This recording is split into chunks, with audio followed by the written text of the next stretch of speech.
रक्तशैलं वेणुवादेरशालम्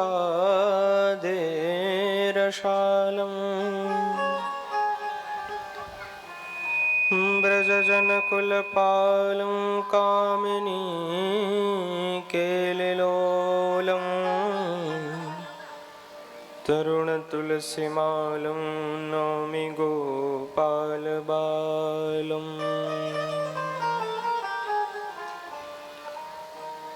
वन्दे नन्दसुतं कृष्ण वन्दे श्रीवृषभानुजा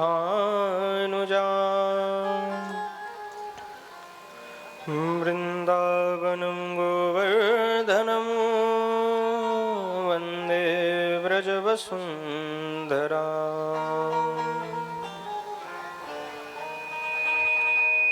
कस्तूरीतिलकं ललाटपटले वक्षस्थले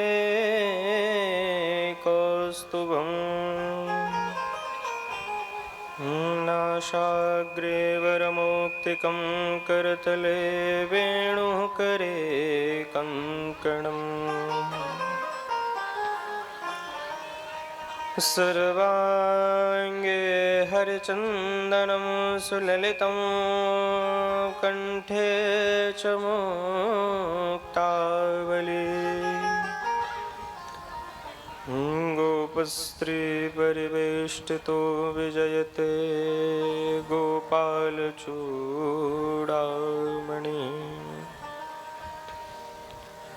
हस्ते स्वस्तरुणीकराग्रविगलत्कल्पप्रसूनाप्लुतम् वस्तु प्रस्तुतवेणुनादलहरी निर्वाणनिर्व्याकुलम् स्रस्तस्रस्तनिबद्धनी विविलसद्गोपीसहस्रावृतम् हस्तन्यस्तनतापवर्गमखिलोदारं किशोराकृतिः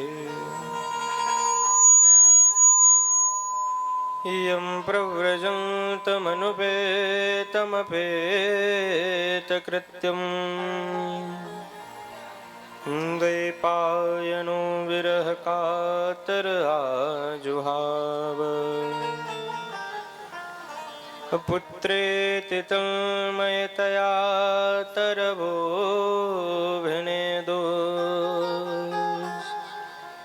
तं सर्वभूतहृदयं मुनिमानतोऽस्मि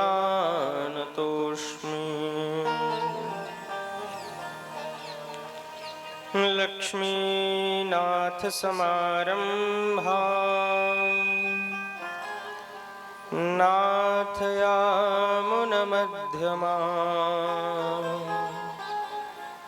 अस्मदाचार्यपर्यन्ताम् वन्दे गुरुपरम्पराम्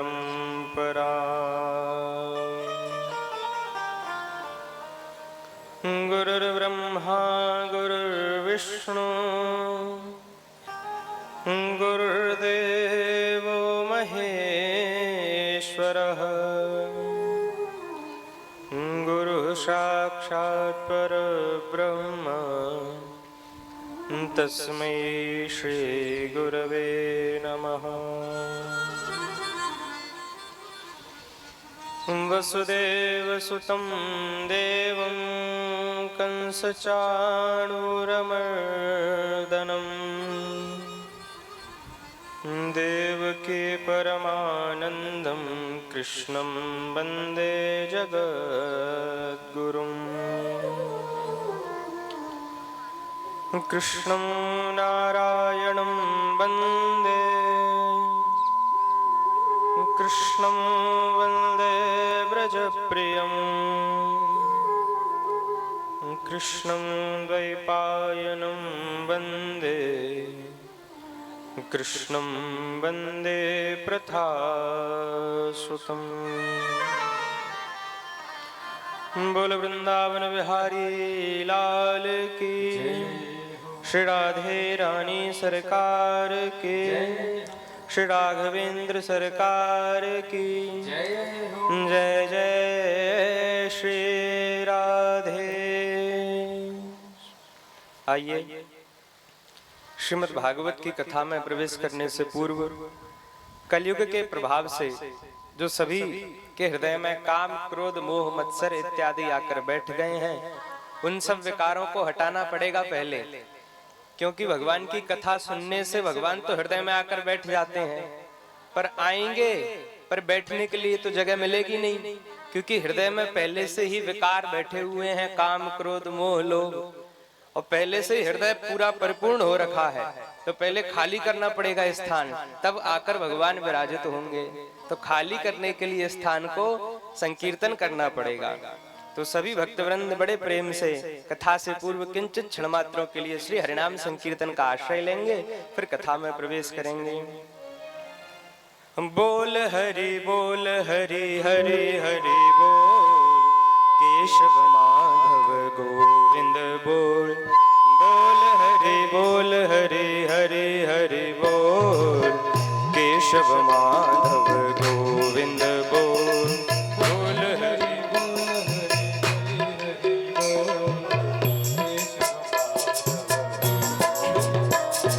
बोल हरि बोल हरि हरि हरि बोल, केशव माधव गोविंद बोल।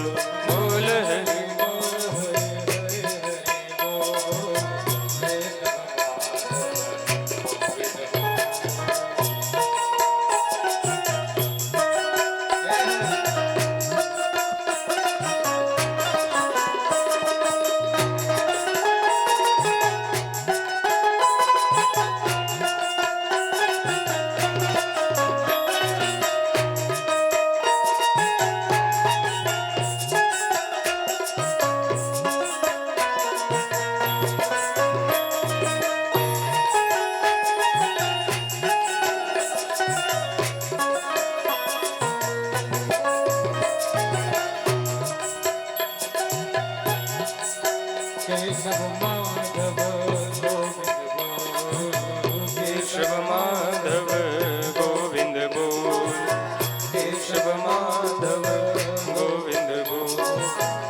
केशव माधव गोविंद बोल। हरि बोल हरि हरि हरि बोल, केशव माधव बोल। हरि बोल हरि हरि हरि बोल, केशव माधव गोविंद बोल।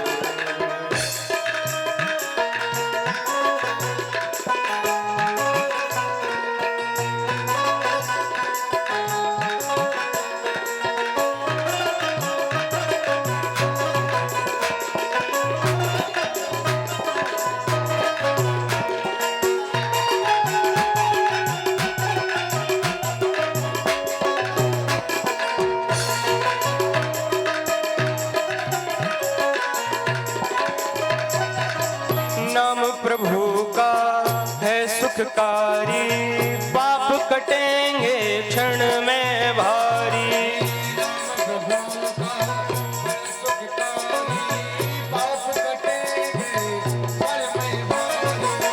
नाम प्रभु का है सुखकारी, पाप कटेंगे क्षण में भारी। पाप कटेंगे भारी, पाप कटेंगे। नाम कपीले तू, नाम कपीले तू अमृत घोल, केशव माधव गोविंद बोल। बोल हरि हरि हरि बोल, केशव माधव गोविंद बोल। बोल हरि हरि हरि बोल, केशव माधव।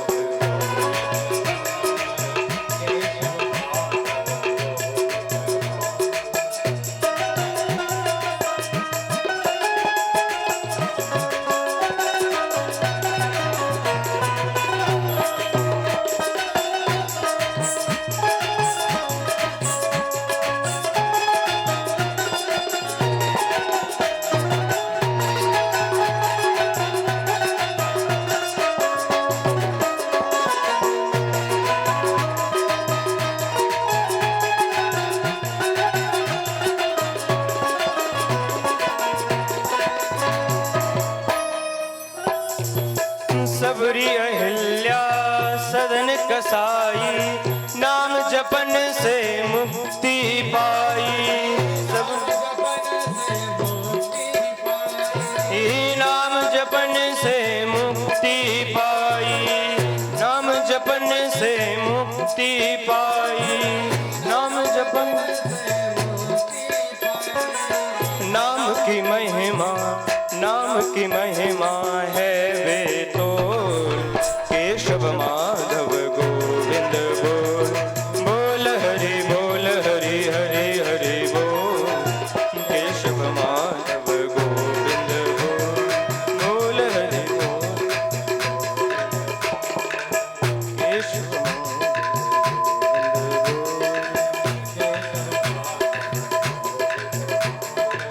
केशव माधव गोविंद बोल।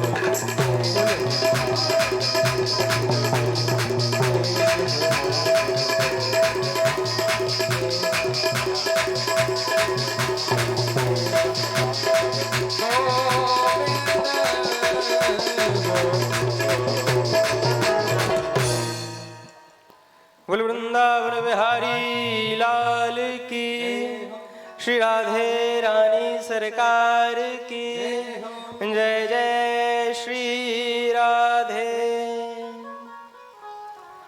परम आराध्य ब्रज ब्रजेश्वर रास रासेश्वर नंद नंदन यशोदा नंदन भगवान श्री बालकृष्ण लाल के चरण कमलों में हम सभी भक्त वृंदों का बारंबार नमन। परम आराध्या ब्रज ब्रजेश्वरी रास रासेश्वरी वृषभानुनंदिनी श्री कृष्ण प्रिया लाडली जू श्री राधिका रानी के चरण कमलों में भी हम सभी भक्त वृंदों का बारंबार नमन। परम विरक्त वैराग्य चक्रराज चूड़ामणि परमहंस महामुनि श्री सुखदेव जी महाराज के चरण कमलों में भी हम सभी भगवत प्रेमी सज्जनों का बारंबार नमन। प्रातः स्मरणीय परम पूज्य श्री सद्गुरुदेव भगवान के चरण कमलों में भी हम सभी का बारंबार नमन। यहाँ पर कथा पांडाल में पधारे हुए सभी भक्तवृंद श्रोतागण माताएं बहनें सामवेदी संगीत मंडली सभी विप्रजन सभी को प्रेम से राधे राधे।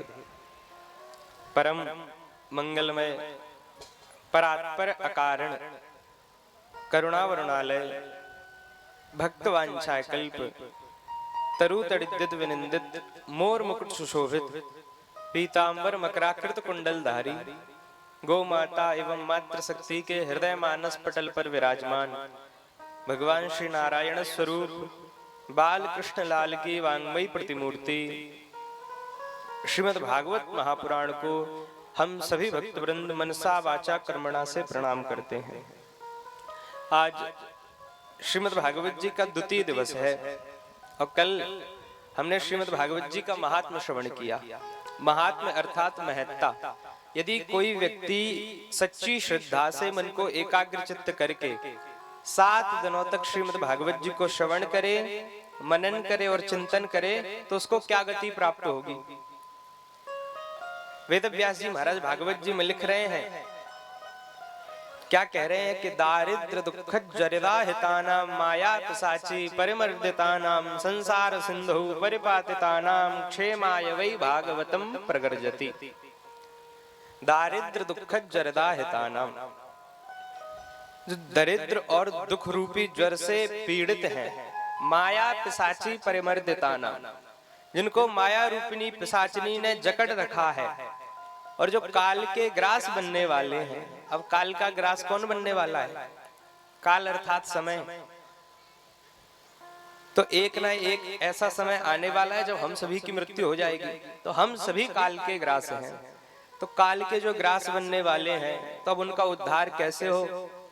तो उद्धार के लिए कह रहे हैं कि संसार सिंधु परिपातितानाम, इस संसार सिंधु को पार कैसे किया जाए? तो क्षेमाय वै भागवतम प्रगर्जति।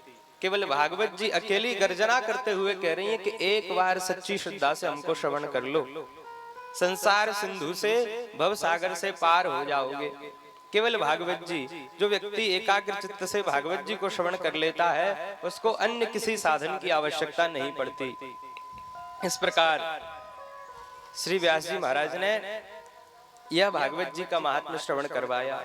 अब व्यास जी महाराज मूल भागवत जी को प्रारंभ कर रहे हैं। तो सर्वप्रथम प्रथम श्लोक में सत्य का ध्यान कर रहे हैं। क्या कह रहे हैं कि जन्माद्यस्य यतोऽन्वयादितरतश्चार्थे स्वविज्ञः स्वराट् तेने ब्रह्म हृदय आदिकवये मुह्यन्ति यत्सूरयः तेजो वारिमृदां यथा विनिमयो यत्र त्रिसर्गो मृषा धाम्ना स्वेन सदा निरस्तकुहकं सत्यं परं धीमहि। भागवत जी का प्रारंभ किया तो व्यास जी महाराज ने जा अक्षर से प्रारंभ किया। जन्माद्यस्य। कोई पूछता है महाराज जा से ही क्यों प्रारंभ करते हैं? देखिए जितनी बड़ी बड़ी रचनाएं कृतियां हुई हैं सब जा से ही प्रारंभ है। गोपी गीत को देखेंगे तो जयति ते धिकम जन्मना व्रजा, जा से प्रारंभ हो रहा है। वेद स्तुति देखें तो जय जय जही यजामजद दोष गृभीत गुणाम, वो भी जा से प्रारंभ हो रही है। शिव तांडव को देखें तो जटाटवी गलत जल प्रवाह पावित स्थले, वो भी जा से प्रारंभ हो रहा है। कोई कहता है महाराज ये जा जो अक्षर है इसमें कुछ विशिष्टता है क्या, कुछ विशेषता है इसकी जो जा से ही प्रारंभ किया जा रहा है हर वस्तु को, हर कृति को? तो कहते हैं कि जा दग्धाक्षर है। जा को अग्नि स्वरूप माना गया है। यदि जा से प्रारंभ किया जाएगा तो जो इसका पाठ करेगा तो जा दग्धाक्षर है। दग्धाक्षर अर्थात अग्नि का अक्षर। तो हृदय में जो काम क्रोध इत्यादि बैठे हुए हैं उन सबको पहले ही जलाकर भस्म कर देगा। भागवत जी के प्रथम अक्षर में ही इतनी शक्ति है कि जो इसको सुन ले, इसका पठन कर ले, हृदय में जो कामादि विकार है वो सब जलकर भस्म हो जाए। फिर कहते हैं कि यह जो प्रारंभ हुई है भागवत जी वो कौन से सूत्र से प्रारंभ हुई है? वेदांत के द्वितीय सूत्र से। जन्माद्यस्य यतः, यह वेदांत का द्वितीय सूत्र है। किसी ने कहा महाराज दूसरे सूत्र से क्यों प्रारंभ किया? भागवत जी तो बहुत बड़ी रचना है। वेदोपनिषदाम सारा जाता भागवती कथा, वेद और उपनिषदों का सार है श्रीमद् भागवत जी, पहले सूत्र से क्यों प्रारंभ नहीं किया? यदि व्यास जी वेदांत के प्रथम सूत्र से भागवत जी का आरंभ करते तो जो भागवत जी को सुनने वाले व्यक्ति हैं, जो पढ़ने वाले व्यक्ति हैं, पढ़ने वाले व्यक्तियों को तो वैसे भी वेद शास्त्र विशुद्धिकृत वेदों को पढ़ना पड़ेगा, शास्त्रों को पढ़ना पड़ेगा, परंतु जो सुनने वाले हैं उनको किसी वस्तु की पढ़ने की आवश्यकता नहीं है। उनको ना तो वेद पढ़ना, ना व्याकरण पढ़ना, ना शास्त्र पढ़ना, सीधे भागवत जी को श्रवण कराया जा सकता है। परंतु यदि प्रथम सूत्र से भागवत जी का आरंभ होता तो जो सुनने वाले श्रोता भी हैं उनको पहले वेद पढ़ना पड़ता, फिर व्याकरण पढ़ना पड़ता, फिर शास्त्रों का अध्ययन करना पड़ता, तब जाकर वो भागवत जी के सुनने के अधिकारी बनते। इसलिए दूसरे सूत्र से प्रारंभ किया। और तात्पर्य यह है कि व्यास जी महाराज क्या कह रहे हैं कि देखो जन्माद्यस्य यतः, कि जो सृष्टि को प्रारंभ करने के, इसको पालन करने के और संहार करने के मूल हेतु हैं, वही बात जो सच्चिदानंद में कही गई है वो यहाँ पर है। चार्थे स्वविज्ञः स्वराट्, वो तीनों के जो मूल हेतु हैं, तेने ब्रह्म हृदय आदि कवये, ब्रह्मा जी की सृष्टि में वो नहीं आते। ब्रह्मा इंद्र इत्यादि से परे हैं, माया उन्हीं की है, परंतु माया से फिर भी वह परे रहते हैं। तेजो वारि मृदाम यथा विनिमयो यत्र त्रिसर्गो मृषा, त्रिसर्ग रूप से इस सृष्टि में रहते हैं। उनकी माया से ये जो सुषुप्ति सृष्टि है हमें जागृत प्रतीत पड़ती है। जो आद्य शंकराचार्य हैं वो क्या कहते हैं महाराज कि 3 प्रकार की सृष्टि है। पहले जब हम सोते हैं, शयन करते हैं तो हम स्वप्न देखते हैं। जब सपना देखते हैं तो कभी कभी ऐसा स्वप्न आ जाए, ऐसा सपना आ जाए कि हम देखते देखते उसमें रम जाते हैं और ऐसा लगने लगता है मानो यह सत्य में घटना प्रतीत हो रही है, तो वो सुषुप्ति अवस्था है। और कोई कहता है जागृत अवस्था कौन सी है? जब हम संसार में हैं तब भी नहीं, जब संसार में है तब भी शंकराचार्य कहते हैं कि ये सृष्टि भी सत्य नहीं है, ये भगवान की माया से सत्यवत प्रतीत होती है। ब्रह्म सत्यम जगन मिथ्या, सत्य तो ब्रह्म है, ये सृष्टि झूठ है, मिथ्या है, परंतु उनकी माया से ये हमें जो सुषुप्ता सृष्टि है ये भी हमें जागृत प्रतीत होती है। तो भगवान की माया है परंतु फिर भी माया के संग में रहते हुए भी माया से परे है। तो ऐसे सत्यम परम धीमहि, ऐसे सत्य स्वरूप का हम ध्यान करते हैं। किसका ध्यान किया? सत्य का ध्यान किया। कोई कहे महाराज सत्य का क्यों ध्यान किया, कृष्णम परम धीमहि कह देते, रामम परम धीमहि कह देते, सत्य कहकर तो उलझा दिया उन्होंने। क्योंकि अब व्यक्ति सत्य को पहचाने कैसे, जो सत्य परब्रह्म है उसको जानना तो बड़ा कठिन है। वेद भी कह देते हैं कि नेति नेति, यहाँ नहीं है, इसमें नहीं है, उसमें नहीं है, परंतु किसमें है वेद भी ना बता पाए, तो सामान्य मनुष्य कैसे जाने। सत्य का ध्यान क्यों किया, किसी का नाम ले लेते। तो वेद व्यास जी महाराज त्रिकालदर्शी हैं, दूरदर्शित हैं, दूर की पहले सोच लेते हैं। उनके मन में पहले ही विचार आ गया, यदि कृष्ण का नाम ले लेंगे तो कलयुग में जो श्री राम भक्त होंगे उनको लगेगा ये तो कृष्ण का ग्रंथ है, इसको हम क्यों सुने। यदि श्री राम का नाम ले लें तो कृष्ण भक्तों को लगेगा ये राम का ग्रंथ है, हम क्यों सुने। तो इसलिए सत्यम परम धीमहि, जो जिसके लिए सत्य है, जो आपके इष्ट हैं, आप हनुमान जी को मानो तो उन्हीं का ग्रंथ है, आप कृष्ण को मानो तो उनका ग्रंथ है, आप राम को मानो तो उनका ग्रंथ है। तो जो जिसके लिए सत्य है उसका यहाँ पर ध्यान किया गया है। दूसरे श्लोक में श्री भागवत जी की महिमा बता रहे हैं, और भागवत जी की महिमा बताते हुए क्या कह रहे हैं कि सद्यो हृदय अवरुद्धते त्रिकृतभि शुश्रूषुभिस्तक्षणा। जो व्यक्ति जिस दिन यह मन में निश्चय कर लेता है कि मुझे भागवत जी करनी है, करवानी है, सुननी है, इन तीनों में से कुछ भी, उसी दिन क्या होता है कि सद्यो हृदय अवरुद्धते त्रिकृतभि। भागवत जी का जैसे ही मन में विचार आता है तो भगवान उसके हृदय में आकर बंदी बन जाते हैं, अवरुद्ध हो जाते हैं। अवरुद्ध का मतलब बंदी बन गए, बैठे नहीं है। हम कीर्तन करें, सत्संग करें तो भगवान बैठ जाएंगे हृदय में, परंतु कुछ पाप हो गया तो फिर चले जाएंगे उठ के। परंतु भागवत जी सुनने से बैठते नहीं है, भगवान बंदी बन जाते हैं। अब जो बंदी होता है वो स्वेच्छा से जा आ नहीं सकता है, तो जब तक हम नहीं चाहेंगे तब तक भगवान हमारे हृदय में से जाने वाले नहीं है। तो भागवत जी यदि सुन ले कोई व्यक्ति तो सद्यो हृदय अवरुद्धते, अवरुद्ध हो जाते हैं उसी समय, शुश्रूषुभिस्तक्षणात्। जैसे ही भागवत जी का एक श्लोक, आधा श्लोक उसके कानों में पड़ता है, वैसे ही शुश्रूषुभिस्तक्षणात्, उसी क्षण। तृतीय श्लोक में श्री वेद व्यास जी कह रहे हैं कि निगम कल्पतरोर्गलितं फलं सुखमुखादमृतद्रव संयुतं पिबत भागवतं रसमालयं मुहुरहो रसिका भुवि भावुका। क्या कहते हैं व्यास जी कि निगम कल्पतरोर्गलितं फलम। निगम अर्थात होते हैं वेद, तो निगम कल्पतरोर्गलितं फलम, ये जो निगम रूपी वेद हैं उनका पका हुआ फल है ये श्रीमद् भागवत जी। वेदों को जानना तो बड़ा कठिन है, तो वेदों का फल है श्रीमद् भागवत जी। और सुख मुखाद अमृतद्रव संयुतम, किसी ने कहा महाराज फल तो है परंतु कैसा फल है हम कैसे जाने। कई बार फल लेके आते हैं, ग्रहण करते हैं तो खट्टे निकलते हैं। तो कोई कहे महाराज ये फल कैसा है, खट्टा है अथवा मीठा है, स्वादिष्ट नहीं होगा तो आनंद कैसे आएगा फल को ग्रहण करने में। तो व्यास जी महाराज ने दूसरी पंक्ति में तुरंत बता दिया कि नहीं नहीं, ये तो ग्रहण करने योग्य है। क्यों? सुख मुखाद अमृतद्रव संयुतम, क्योंकि सुखदेव रूपी जो तोता है उसने पहले इसमें अपनी चोंच मार दी है। और जिसमें तोते अपनी चोंच मार देते हैं, जिसमें चिड़िया चोंच मार दे, वो फल तो सदैव मीठा ही रहता है, तभी वो ग्रहण करते हैं, उनका गुण है। तो सुखदेव रूपी तोते ने इस फल में पहले ही चोंच मार दी, उसने ग्रहण कर लिया। इसका तात्पर्य है कि यह फल मीठा है, ग्रहण करने योग्य है। तो सुख मुखाद अमृतद्रव संयुतम, अमृत के समान हो गया है। और पिबत भागवतम रसमालयम। अब किसी ने कहा महाराज जी कह रहे हैं कि पिबत, इस फल को पी लो। तो फल को खाया जाता है, पिएंगे तो कुछ ना कुछ इसमें गुठली होगी, छिलके होंगे तो सब अंदर चले जाएंगे। व्यास जी कहते हैं नहीं, ऐसा फल नहीं है, इसमें किसी भी प्रकार का अवगुण नहीं है। देखो जो फल होते हैं उनमें कोई ना कोई अवगुण होता है, किसी में गुठली होती है, किसी में छिलके होते हैं, कुछ ना कुछ त्यागना पड़ता है फल से। परंतु भागवत जी ऐसा फल है कि कुछ भी त्यागने योग्य नहीं है, ना तो इनमें गुठली है ना इनमें फल है, इनको तो सीधा ग्रहण कर लेना चाहिए महाराज। और शाखा तर शाखा, ये नारायण से ब्रह्मा को, ब्रह्मा से नारद को, नारद से वेदव्यास को, वेदव्यास जी से श्री सुखदेव जी को, और सुखदेव जी के द्वारा संपूर्ण संसार में व्याप्त हुआ है।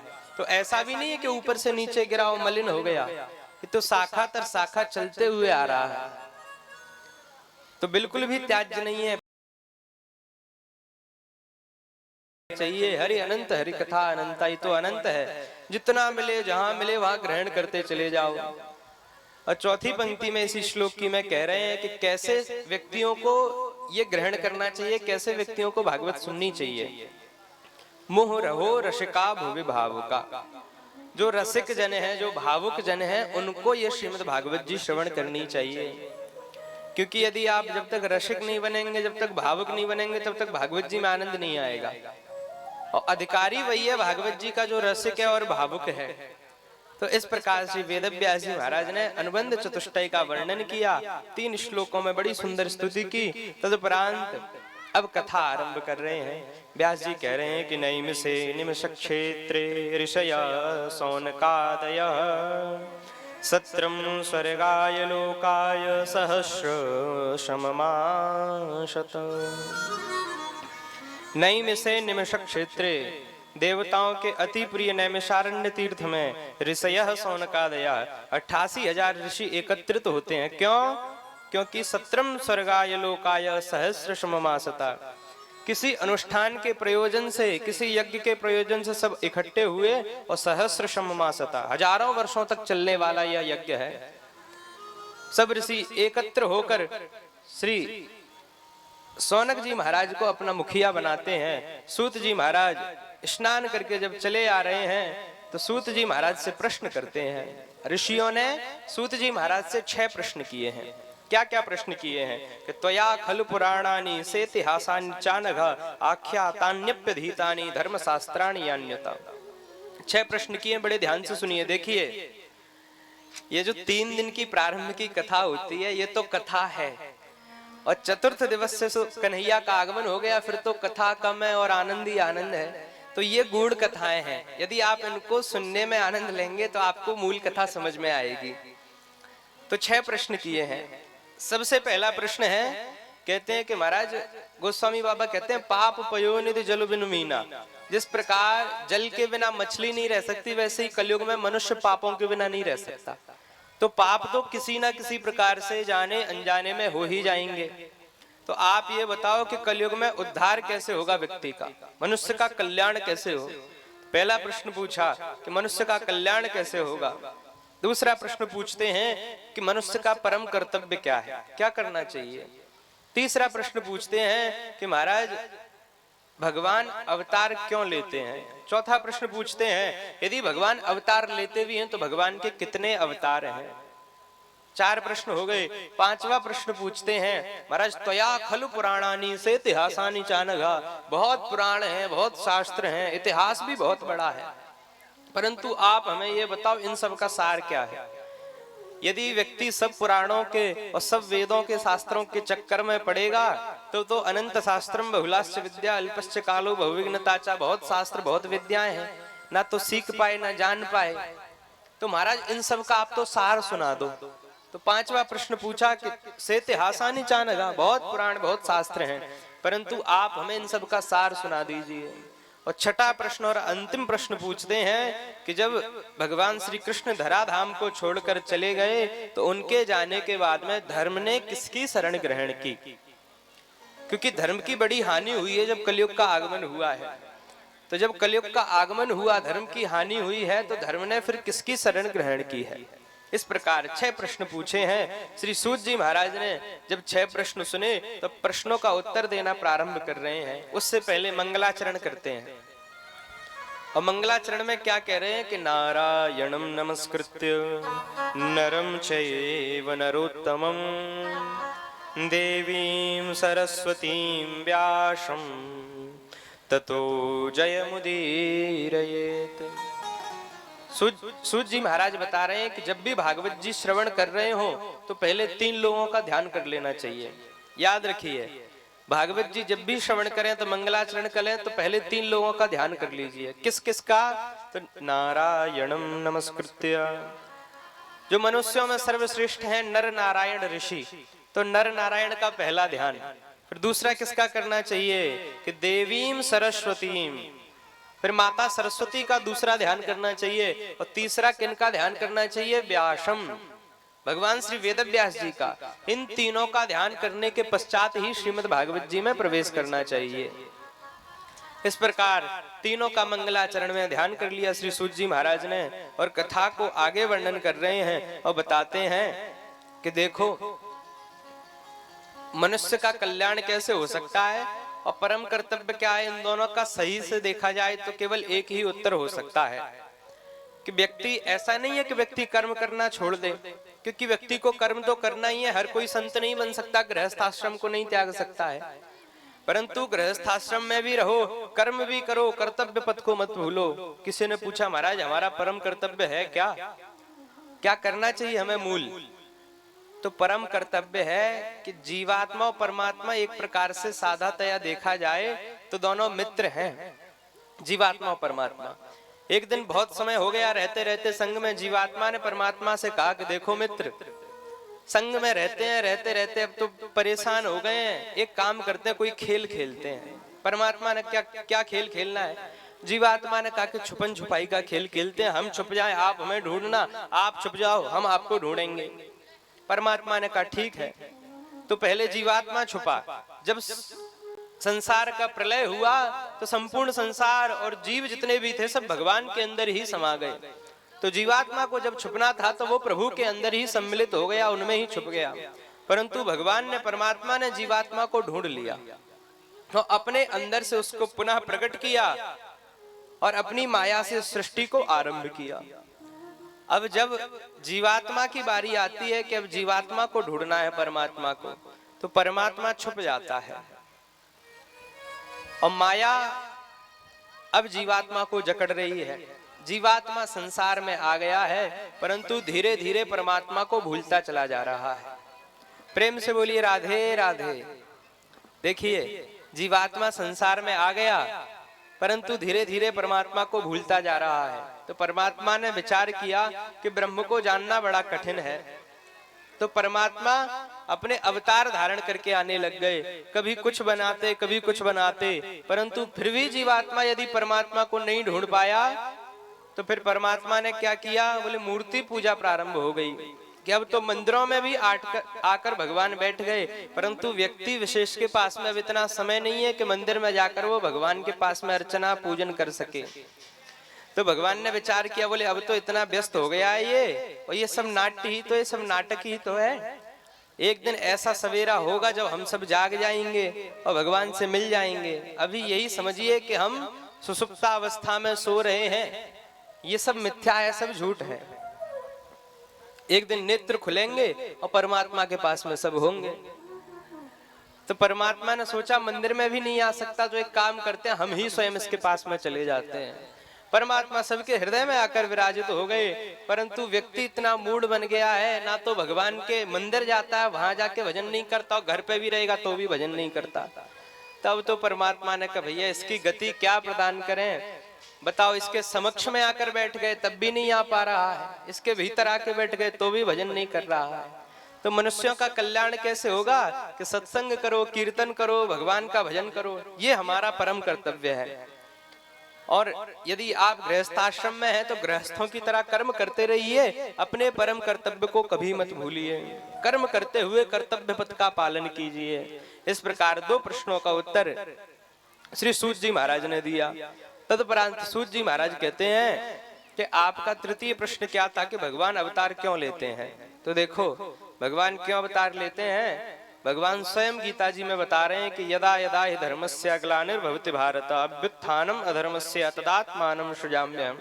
जब जब होए धर्म के हानि बाढ़े असुर अधम अभिमानी। और जब जब धर्म की हानि होती है और अधर्म वृद्धि को प्राप्त होता है, इसलिए अपने भक्तों को सांत्वना प्रदान करने के लिए, पुनः धर्म की स्थापना करने के लिए मैं अवतार लेता हूँ। ये स्वयं भगवान के वचन है गीता जी के। तो इस प्रश्न का भी उत्तर हो गया। चौथा प्रश्न, ले महाराज जी भगवान अवतार लेते भी हैं तो भगवान के कितने अवतार हैं। वेद व्यास जी अब यहाँ पर सूत जी महाराज कह रहे हैं देखो अवतार तो भगवान के बहुत हैं। अवतारा ये संख्या हरे सत्व निधेर दुजा। अवतार इतने हैं कि उनकी गणना नहीं की जा सकती। और भागवत जी में 22 अवतारों की यहाँ पर व्याख्या की गई है। वैसे तो हम लोग विशेषता 24 अवतारों को जोड़ लेते हैं, उसमें हंस और हयग्रीव को भी जोड़ लेते हैं, परंतु भागवत जी में केवल 22 अवतारों की व्याख्या की गई है। अवतारों के नाम भी बता दिए। सूत जी महाराज ने कहा देखो भैया इस प्रकार से अवतार हैं, और यदि गणना की जाए तो फिर तो अवतारा ये संख्या, असंख्य अवतार हैं भगवान के, उनकी गणना नहीं की जा सकती है। इस प्रकार 4 प्रश्नों का उत्तर दिया।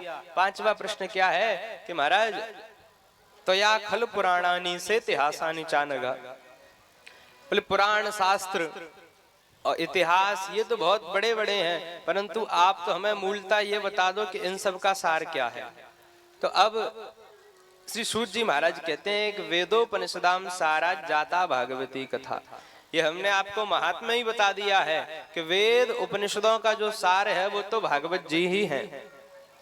सौनकादि ऋषि प्रश्न करते हैं कि भैया हमें ये बताइए प्रथम तो कि भागवत जी की उत्पत्ति हुई कैसे। हमने सुना था कि भागवत जी तो केवल 4 श्लोकों की हैं, तो क्या उन 4 श्लोकों को 7 दिनों तक गायन किया जाता है? और यदि कहीं हमने सुना है कि भागवत जी 18,000 श्लोकों की हैं, तो 4 श्लोकों से 18,000 श्लोक बने कैसे? और दूसरी बात कि सुखदेव जी ने भागवत जी पढ़ी कब? वो तो उत्पन्न होते ही वन में चले गए, तो फिर पढ़ने का तो समय ही नहीं मिला। और फिर तीसरी बात, यदि पढ़ भी ली तो हमने सुना है सुखदेव जी तो एक स्थान पर रुकते नहीं है, संत हैं, संत कभी एक स्थान पर नहीं रुकते। तो सुखदेव जी ने 7 दिनों तक बैठकर परीक्षित जी को कथा सुनाई कैसे? तो हमें पहले 3 जो मूल प्रयोजन है भागवत जी के वो समझाओ। भागवत जी यदि श्रवण करनी है तो 3 प्रयोजन तो हमें समझने पड़ेंगे कि भागवत की उत्पत्ति कैसे हुई, भागवत के जो मूल वक्ता हैं उनकी उत्पत्ति कैसे हुई, जो मूल श्रोता हैं परीक्षित जी उनकी उत्पत्ति कैसे हुई है। श्री सूत जी महाराज कहते हैं हे सौनकादिक ऋषियों, एक समय की बात है, श्री वेदव्यास जी महाराज ने 17 पुराणों की रचना कर दी। अभी केवल 17 की, 18वां पुराण भागवत जी की रचना नहीं की, तो 17 पुराणों की रचना कर दी। 1 लाख श्लोकों का महाभारत भी लिख दिया, परंतु कहीं ना कहीं अभी मन में उनके असंतुष्टता है।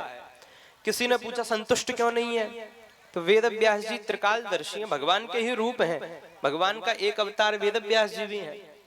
तो वेदव्यास जी त्रिकालदर्शी हैं, भविष्य देख सकते हैं। वो जानते हैं कि कलयुग में ऐसे ऐसे व्यक्ति उत्पन्न हो जाएंगे, ना अधिक पूजन करेंगे, ना पाठ कर पाएंगे, व्यस्त बहुत हो जाएंगे, पाप बहुत बढ़ जाएगा। तो हमें ये नहीं समझ में आ रहा है कि इतने पुराण बना दिए, 17 पुराण, इतिहास भी लिख दिया, परंतु 17 पुराणों को भी यदि कोई व्यक्ति सुन ले, संपूर्ण इतिहास को भी यदि कोई व्यक्ति पढ़ ले, इतिहास अर्थात महाभारत, तो महाभारत को भी यदि पढ़ ले तो उसका कल्याण तो नहीं हो पाएगा। उसकी कामनाएं पूरी हो सकती हैं, परंतु कल्याण कैसे हो उसका? तो कल्याण के लिए हम ऐसी क्या रचना करें कि व्यक्ति का उसको एक बार में सुनने से ही कल्याण हो जाए। ऐसा मन में विचार चल ही रहा है कि वेदव्यास जी के पास में ही अब देवर्षि नारद का आगमन होता है। जैसे ही नारद जी महाराज का आगमन हुआ, नारद जी ने वेदव्यास जी को देखा, वेदव्यास जी ने खूब सुंदर स्वागत सत्कार किया नारद जी का। नारद जी ने जब व्यास जी महाराज को देखा तो मुंह उतरा हुआ है, मुख उतरा हुआ है। नारद जी महाराज ने पूछा कि व्यास जी क्या समस्या है, आप हमें किसी प्रकार से चिंतातुर दिखाई पड़ते हो। तो व्यास जी महाराज कह रहे हैं कि हे देवर्षि नारद, तम पर्यटन नरक इव त्रिलोकी अंतश्चरो वायुरिवात्म साक्षी परावरे ब्रह्मणि धर्मतो व्रतै स्नातस्य में न्यूनमलम विचक्षुः। मैं आपको अपनी समस्या बता दूं, और मुझे पता है, मुझे ऐसा लगता है कि आप मेरी समस्या का समाधान भी कर सकते हो। क्यों? क्योंकि तुम पर्यटन नरक इव त्रिलोकी, आप तो त्रैलोकी में पर्यटन करने वाले हो। आपने तो हर प्रकार के व्यक्तियों को देख रखा है, कौन किस प्रकार का व्यक्ति है। कभी कभी पाप भी कर दे व्यक्ति, कभी कभी अधम गति को भी प्राप्त हो जाए। पुनरपि जन्मम पुनरपि मरणम पुनरपि जननी जठरे शयनम, बोले फिर जन्म लेता है, फिर मृत्यु को प्राप्त होता है, फिर माता के गर्भ में आ जाता है। तो ये जो परिक्रमा है ये तो नित्य निरंतर चलती रहती है। तो हम यह जानना चाहते हैं नारद जी महाराज, इस परिक्रमा का समापन कैसे किया जाए? बोले ये परिक्रमा समाप्त कैसे हो? ऐसी कौन सी रचना कर दें, ऐसी कौन सी कृति बना दें कि उसको यदि व्यक्ति एक बार श्रवण कर ले तो वो भगवत प्राप्ति कर ले। देवर्षि नारद कहते हैं कि देखो वेदव्यास जी महाराज, आपने भले ही 17 पुराण रच दिए, 1 लाख श्लोकों के द्वारा आपने महाभारत को भी बना दिया, परंतु मन में असंतुष्टि इसलिए, इनसे किसी का कल्याण इसलिए नहीं हो सकता क्योंकि सब कामना के अनुसार होते हैं। देखिए अच्छा, अब और बताएं एक और बात आपको कि यदि कर्म करोगे तो कर्म दो प्रकार के हो सकते हैं, या तो सत्कर्म होंगे या दुष्कर्म होंगे। यदि अच्छे कर्म करोगे तो पुण्य प्राप्त होंगे, बुरे कर्म करोगे तो पाप मिलेंगे। तो अच्छे कर्म करने से पुण्य मिलेंगे, पुण्य से स्वर्ग प्राप्त होगा, और जब पुण्य समाप्त हो जाएंगे तो स्वर्ग से फिर से आपको धराधाम पे भेज दिया जाएगा। पाप करोगे, यदि दुष्कर्म हो गए तो पाप मिलेंगे, पाप से नरक जाना पड़ेगा।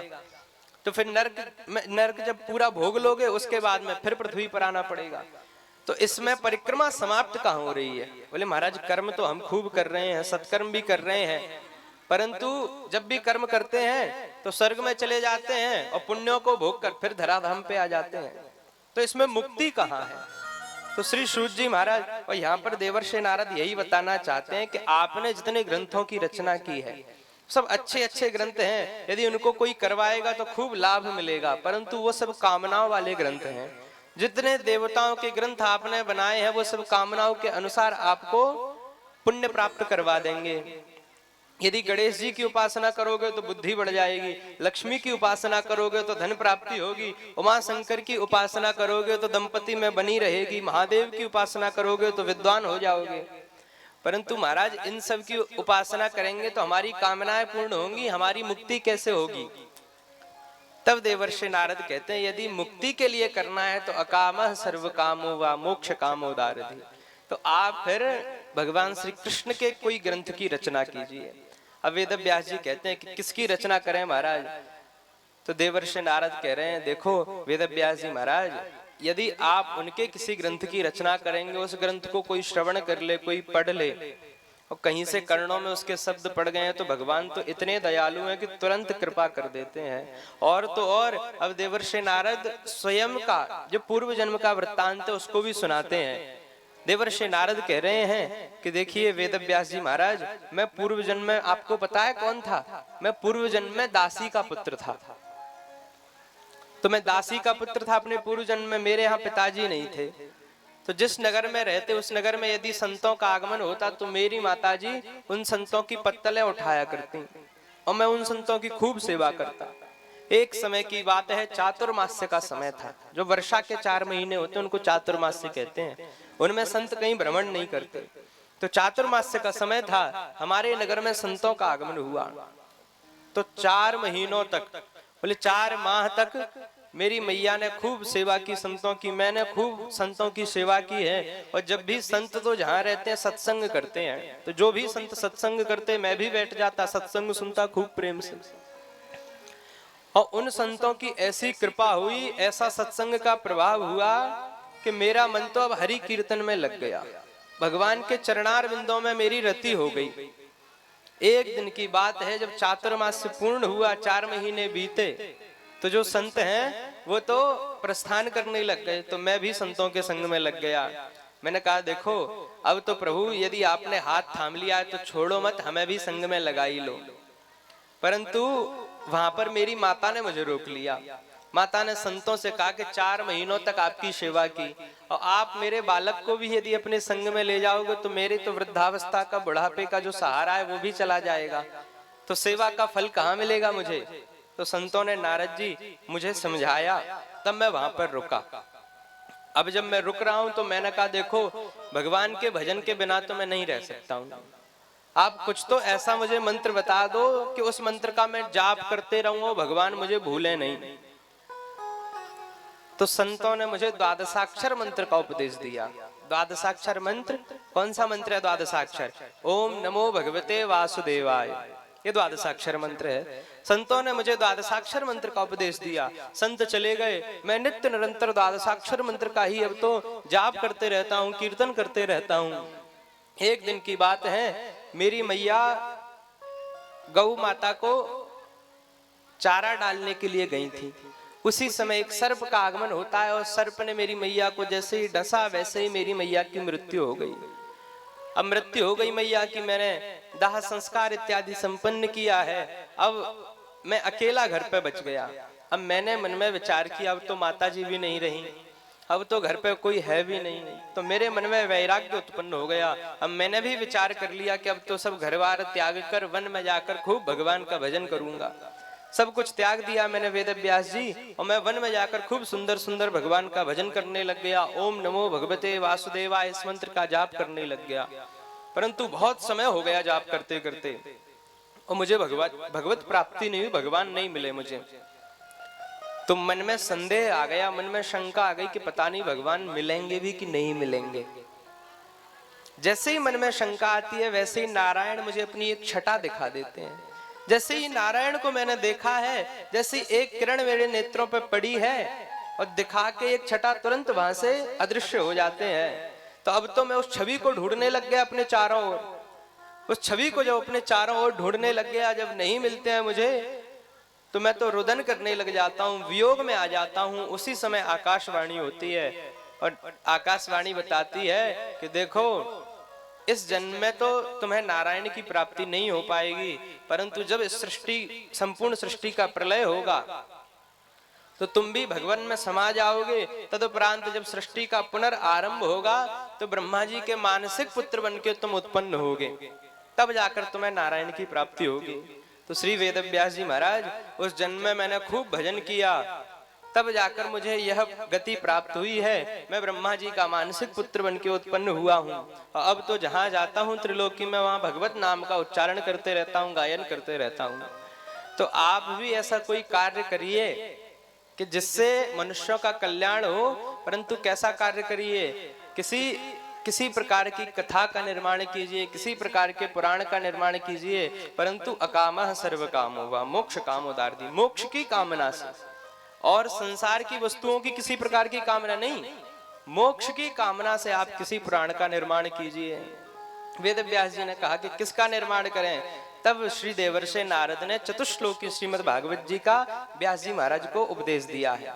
यह चतुश्लोकी भागवत जी सर्वप्रथम श्री नारायण के पास में थी। नारायण के द्वारा ब्रह्मा जी को प्राप्त हुई, ब्रह्मा जी के द्वारा नारद जी को, और नारद जी के द्वारा अब वेद व्यास जी को प्राप्त हुई है।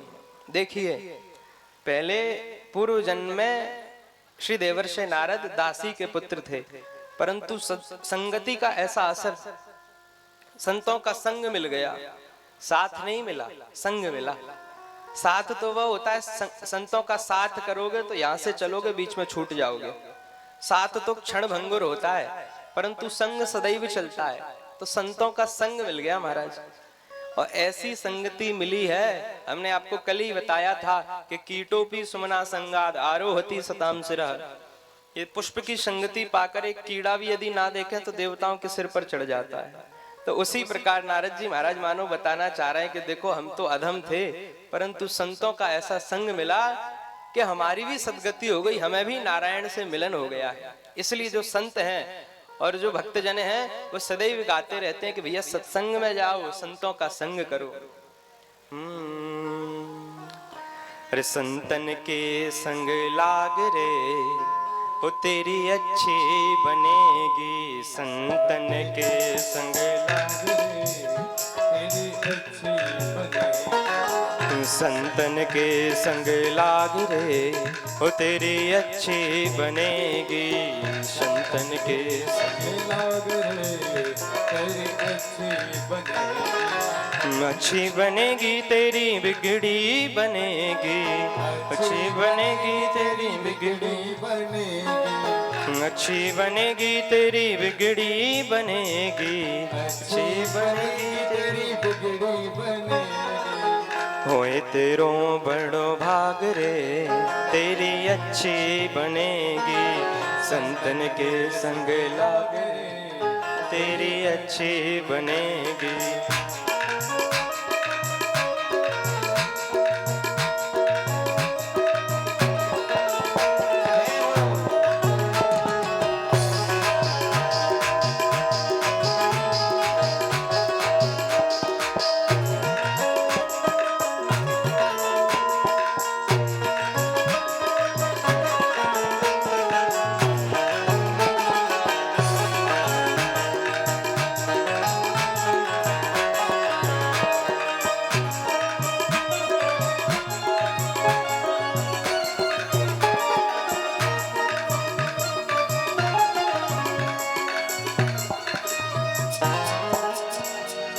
संतन कर संग पुण्य कमाए, संतन संग करे पुण्य कमाए, संतन संग करे पुण्य कमाए, संतन संग करे पुण्य कमाए, पुण्य कमाए, हाँ पुण्य कमाए, पुण्य कमाए, पुण्य कमाए, संतन संग करे पुण्य कमाए, संतन संग करे पुण्य कमाए, राम चरण अनुराग रे, राम चरण अनुराग रे, वो तेरी अच्छी बनेगी, संतन के संग लाग रे, वो तेरी अच्छी बनेगी।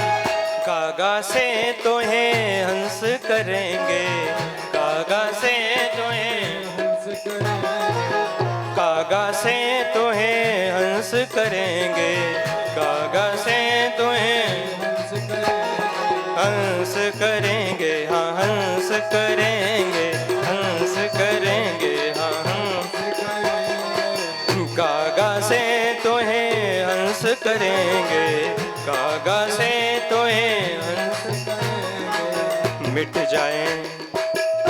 जाए उर के दाग रे, वो तेरी अच्छी बनेगी, संतन के संग लाग रे, वो तेरी अच्छी बनेगी।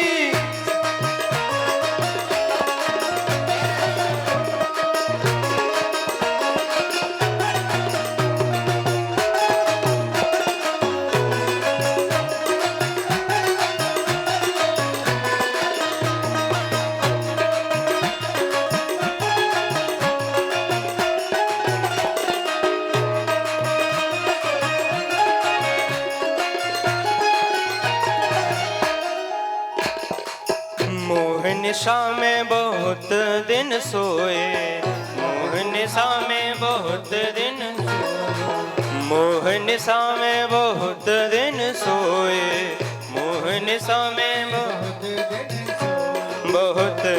सोए, बहुत दिन सोए, बहुत दिन सोए, जाग सके तो जाग रे, तेरी अच्छी बनेगी, संतन के संग लाग रे, वो तेरी अच्छी बनेगी।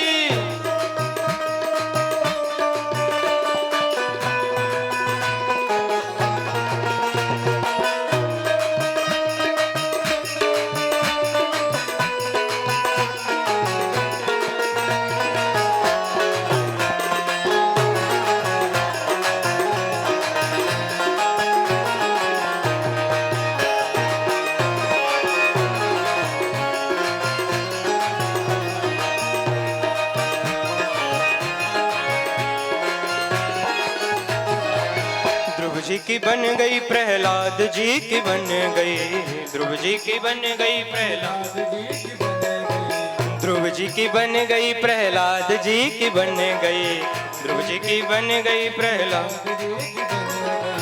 हरि सुमिरन में लाग रे, हरि सुमिरन में लाग रे, वो तेरी अच्छी बनेगी, संतन के संग लाग रे, तेरी अच्छी बनेगी, संतन के संग लाग रे, वो तेरी अच्छी बनेगी, संतन के संग लाग रे, वो तेरी अच्छी बनेगी, अच्छी बनेगी तेरी बिगड़ी बनेगी।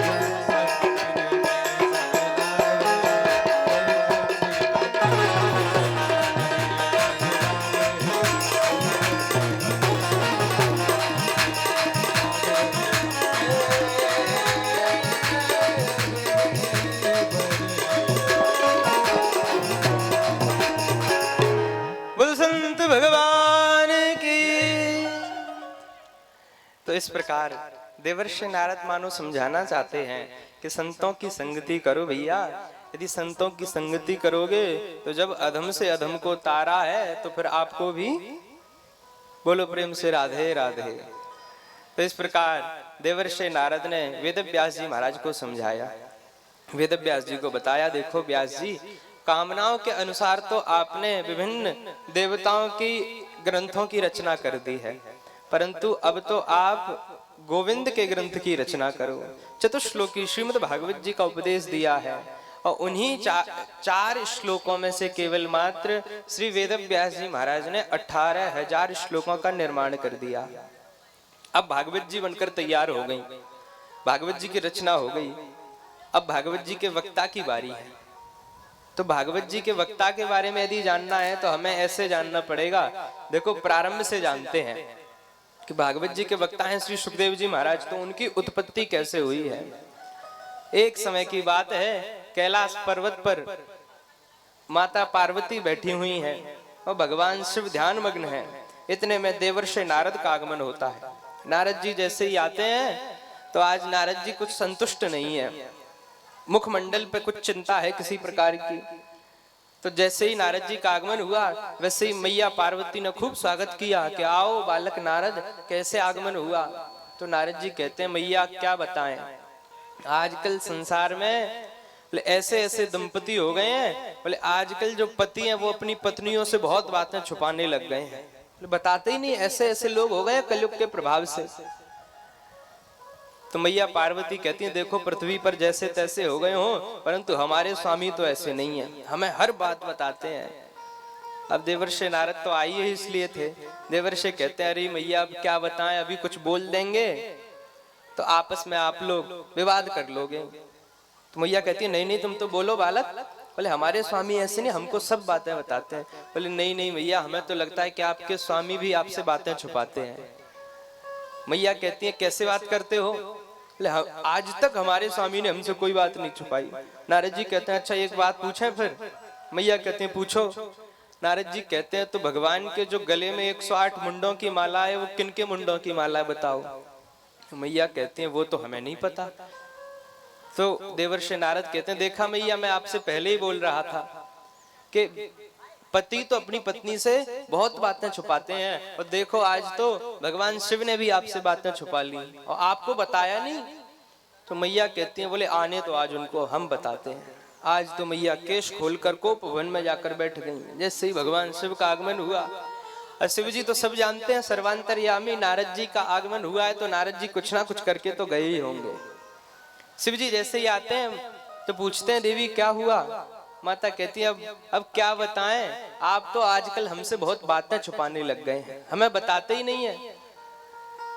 इतने में भगवान ने कहा, बोले देवी हमने ऐसी क्या बात छुपा ली आपसे, हमें भी तो बताओ। तो मैया कहती हैं, बोले क्या बात छुपा ली, आपने आज तक हमें बताया कि आपके जो गले में 108 मुंडों की माला है किनकी है। तो भगवान शिव कहते हैं, अरे वो बताने लायक बात ही नहीं है ऐसे। बोले नहीं नहीं, अब तो आप छुपाना चाहते हैं। जब नहीं मानी मैया तो भगवान ने बता ही दिया, बोले आप ही के मुंडों की माला है। आप जन्म लेते हो, मृत्यु को प्राप्त होते हो, जो मुंड बचता है उसकी माला बनाकर पहन लेते हैं। मैया कहती हैं, बोले इतनी बार हमने जन्म लिया, इतनी बार मृत्यु को प्राप्त हो गई, तब से आप अकेले एक ही शरीर के अनुसार चलते आ रहे हैं। तो भगवान शिव कहते हैं, हाँ। मैया ने कहा, ऐसा क्या है भैया आप में। तो भगवान शिव कहते हैं, देखो देवी, हमने अमर कथा सुन रखी है। तो हमने अमर कथा सुन रखी है, इसलिए हमारी कभी मृत्यु नहीं होती, हम अमर हैं। तो मैया कहती है, यदि आपने अमर कथा सुननी है तो अब तो हमें भी अमर कथा सुननी है, हमें भी सुनाओ। तो भगवान शिव कहते हैं, देखो कथा तो सुना देंगे, परंतु कथा में एक वचन देना पड़ेगा। बोले क्या। बोले आप सोएंगी नहीं कथा में, क्योंकि कथा सुनने के लिए निद्रा देवी सबसे पहले आती हैं। कथा प्रारंभ हो, निद्रा देवी आ जाए तो आप तो कथा सुन नहीं पाएंगी, निद्रा सुन लेगी पूरी कथा। तो मैया कहती है, नहीं नहीं बिल्कुल नहीं सोएंगे प्रभु। और कथा को सुनाने की जो सही आसन है, सही अवस्था है, वो कैसी है, कथा को नेत्र बंद करके सुनाया जाता है। तो भगवान शिव तो नेत्रों को बंद करके कथा सुनाते हैं, कोई सुने नहीं सुने स्वयं में स्वयं सुना लेते हैं। तो भगवान नेत्र बंद करके कथा सुनाने बैठे तो 3 ताली बजाई हैं। कैलाश पर्वत के ये खंड में जाकर बैठ गए। जैसे ही पहली ताली बजाई थी जो जीव थे चलने वाले वो सब वहां से चले गए। दूसरी ताली में जो बालक थे वो बड़े हो गए और तीसरी ताली में जितने भी जीव जंतु थे उस स्थान को रिक्त करके वहां से सब भाग गए, कोई भी वहां पर नहीं बचा। परंतु एक तोते का बच्चा रह गया, एक शुक रह गया, क्योंकि जब प्रथम ताली बजाई है तब मैया के गर्भ से बाहर आया, दूसरी ताली में अंडे से बाहर आया और तीसरी ताली में बड़ा हो गया परंतु उड़ा नहीं वो, तो वो भी कथा सुनने के लिए बैठ गया। अब तो मैया पार्वती के संग में वो भी कथा सुनने के लिए बैठ गया। तो भगवान शिव ने कहा देखो देवी, हम तो नेत्र बंद कर लेंगे कथा सुनाते समय, तो आप पता कैसे चलेगा आप कथा सुन रही हैं, तो क्या करें? तो भगवान ने कहा आप हुंकार देते रहना, हम कथा करें तो हम इस प्रकार बोलते रहना तो हमें लगेगा आप कथा सुन रही हैं। मैया ने कहा ठीक है। भगवान ने कथा सुनाना प्रारंभ की। जैसे ही बीच में कथा पहुंचती है तो मैया को तो नींद आ गई, निद्रा देवी का आगमन हो गया। मैया तो सोने लगी। इतने में जो सुखदेव रूपी तोते बैठे हुए हैं उनके मन में विचार आता है, बोले अब यदि हुंकार शब्द नहीं करेंगे तो आधी अधूरी कथा रह जाएगी। तो तोते में गुण होता है कि मनुष्यों की भाषा बोल लेता है, तो अब तो हुंकार वो बोलने लग गए। और भगवान शिव को लग रहा है कि देवी जी कथा सुन रही हैं। और जैसे ही कथा समाप्त होती है वैसे ही भगवान शिव ने कहा बोल वृंदावन बिहारी लाल की।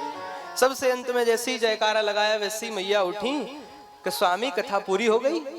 तो भगवान कहते हैं बोले आपने सुनी नहीं कथा? बोले हमने तो नहीं सुनी। अब इतने में ही जो पीछे बैठे हुए सुखदेव जी महाराज उन्होंने समझा कि अब तो चोरी पकड़ी गई। अब इससे पहले कि चोरी तो पकड़ी गई, चोर पकड़ा जाए उससे पहले हम भाग लेते हैं महाराज। सुखदेव जी वहां से उड़े और सुखदेव जी जैसे ही उड़े पीछे पीछे त्रिशूल लेके भगवान शिव भागने लग गए। कहते हैं ये तो चोर है, चोर है, इसने हमारी अमर कथा सुनाई, हमारी अमर कथा चुराई है। अच्छा, कोई यदि ये पूछे कि महाराज कथा सुनने के अधिकारी तो सब हैं, कोई भी आकर कथा सुन सकता है, तो कथा की चोरी कैसे हुई फिर? तो ऐसे हुई कथा की चोरी। सुखदेव जी महाराज ने पीछे बैठकर कथा सुनी है, और जो पीछे बैठकर कथा सुनते हैं व्यास गद्दी के वो तो चोर होते हैं। समक्ष में बैठ के जो सुने वो तो श्रोता हैं, जो पीछे बैठ के सुने वो तो चोर हैं। तो पीछे बैठ के कथा सुन ली चोरी छुपके और फिर भाग गए। तो भगवान शिव ने त्रिशूल उठा लिया और पीछे पीछे भागने लग गए। बोले चोर भागा जा रहा है, चोर भागा जा रहा है। समीप में ही श्री वेदव्यास जी महाराज का आश्रम था। वेदव्यास जी की पत्नी है बिट्टिका देवी। उस समय उनको जमाई आई। जैसे ही उन्होंने मुख खोला सुखदेव जी उड़ते हुए आते हैं और गर्भ के मुख के द्वारा गर्भ में प्रवेश कर जाते हैं। भगवान शिव त्रिशूल लेकर आश्रम के द्वार पर बैठ गए। व्यास जी महाराज जब बाहर आते हैं तो देखते हैं कि आज तो भगवान शिव का आगमन हुआ, तो खूब स्वागत करते हैं। कहते हैं प्रभु कैसे आना हुआ आज? तो भगवान शिव कहते हैं तुम्हारे आश्रम में एक चोर घुस गया है। व्यास जी कहते हैं बोले चोर घुस भी गया हो तो क्या चोरी करेगा, हमारे पास तो है ही नहीं, पर्णकुटी में रहते हैं, क्या चुरा लेगा? बोले नहीं नहीं वो चुराएगा नहीं, उसने तो हमारी एक वस्तु चुरा ली, आज हम उसको जीवित नहीं छोड़ेंगे, मार देंगे उसको। वेद व्यास जी कहते हैं क्या चुरा लिया? भगवान शिव कहते हैं हमारी अमर कथा चुरा ली। वेद व्यास जी कहते हैं महाराज यदि अमर कथा चुरा ही लिया तो फिर मारोगे कैसे, वो तो अमर हो ही गया। अब तो शिव जी ने कहा अब क्या करें? तो वेद व्यास जी ने कहा कि आप चिंता मत कीजिए, उस चोर को हम संभाल लेंगे, आप तो जाइए। वेद व्यास जी महाराज ने ऐसा कहकर भगवान शिव को वहां से विदा किया। अब व्यास जी महाराज अपने आश्रम में आए। अब धीरे धीरे समय बीतते बीतते 12 वर्ष बीत गए। कितने? 12 साल बीत गए, परंतु सुखदेव जी अपनी माता के गर्भ से बाहर नहीं आए। वेद व्यास जी रोज कहते हैं कि बालक बाहर आ जाओ, परंतु सुखदेव जी बाहर नहीं आते। क्यों नहीं बाहर आते? सुखदेव जी ने अमर कथा सुन ली, वो ब्रह्म के ज्ञान को पहले ही समझ चुके हैं, तो इसलिए सुखदेव जी पहले ही कह देते हैं यदि मैं संसार में आऊंगा तो जो नारायण की माया है वो मुझे व्याप लेगी। 12 वर्ष बीत गए, सुखदेव जी गर्भ से बाहर नहीं आए। थक हार के श्री वेद व्यास जी महाराज ने कहा बोले क्या चाहते हो बालक, अब तो बाहर आ जाओ, 12 साल बीत गए तो मैं गर्भ ही गर्भ में। श्री सुखदेव जी कहते हैं बाहर तो आ जाएंगे, परंतु एक वचन दीजिए। बोले एक शर्त है हमारी। क्या? बोले स्वयं नारायण आके यदि यहाँ पर बोलेंगे कि हमारी माया तुम्हें नहीं व्यापेगी तब हम गर्भ से बाहर आएंगे। तब स्वयं नारायण को आना पड़ा। नारायण ने वचन दिया कि हम वचन देते हैं कि हमारी माया तुमको व्याप्त नहीं करेगी। तब जाकर श्री सुखदेव जी महाराज अपनी मैया के गर्भ से बाहर आए। और जैसे ही बाहर आते हैं वैसे ही ना तो मैया को देखा ना पिता को देखा और सीधे वन की ओर चल दिए हैं। सब कुछ त्याग कर वन की ओर भागते हुए चले गए हैं। और जब भागते चले गए तो पीछे पीछे वेद व्यास जी महाराज भी चलते चले जा रहे हैं। सुखदेव जी तो अवधूत वेश में है, कोई वस्त्र नहीं धारण कर रखे सुखदेव जी ने। इतने में देखते हैं पास में ही एक सरोवर में बहुत सी स्त्रियां स्नान कर रही हैं। सुखदेव जी निकल गए, स्त्रियां बाहर नहीं निकली, परंतु जैसे ही व्यास जी महाराज आते हैं वैसे ही स्त्रियां सब बाहर आ गईं और सब लज्जित हो गईं। व्यास जी महाराज ने जब कारण पूछा, बोले मेरा बालक जब यहाँ से निकल के गया तब तो लज्जा नहीं आई आपको, और जब हम जा रहे हैं वृद्ध कोई पुरुष तब आपको बड़ी लज्जा आती, ऐसा क्यों है?